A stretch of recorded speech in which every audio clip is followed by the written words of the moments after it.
Okay, so Mr. Andrews, he's kind of bald. He has blonde hair. He speaks with his annoying lisp a lot of the time. It's kind of funny because he's a really big guy. Definitely looks like a bouncer. He has, you know, the broad shoulders. He's always wearing the same t-shirt, and his pants are really tacky. Yeah, pretty much no sense of style.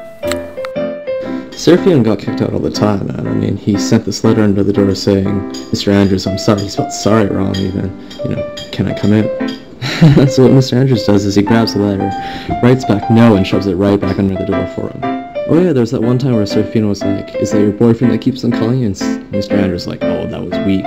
When you knew it was your mom. Remember that time he rented porn? Yeah, for his book project he needed to rent a great Expectation. from Roger's video, but instead It was great exploitation. There was like some big badass chick on cover. And he rented it anyways. Our excuse for leaving Mr. Andrews' class early was we're going to the library to do a project, but Allie and Mrs. Tuck instead.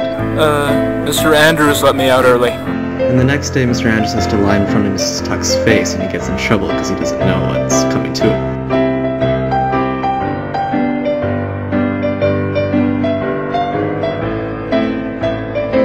They were in university and they had a big test the next day and he wanted to go on a date with her. And he thinks he's a cool guy, so he told her he had it covered. So he actually manages to get her out on the night before a big test because he had it covered. I wouldn't fall for that line, and I think it's good advice to all the girls here not to fall for that line. Absolutely. Anyways, so the day of the test, he does his paper, and he writes her name on it and gives it to her, takes her paper, and then writes it all over again, changing some of the answers. I don't know what the hell sort of test this was that he had time to write 2 papers twice. Anyways, the marks come in, and his wife, the paper that he wrote, got the highest mark. His future wife.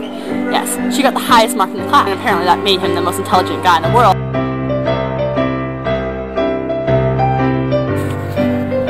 Okay, so the whole situation about Mr. Andrews telling us that we all plagiarized was completely a false accuse. Like, he accused us of the wrong thing, and the thing is, he never even checked whether or not we actually plagiarized or not, because he never actually checked our sources. Just because we write in big paragraphs and just because we typed it with no grammatical errors doesn't mean that we plagiarized. You got ripped?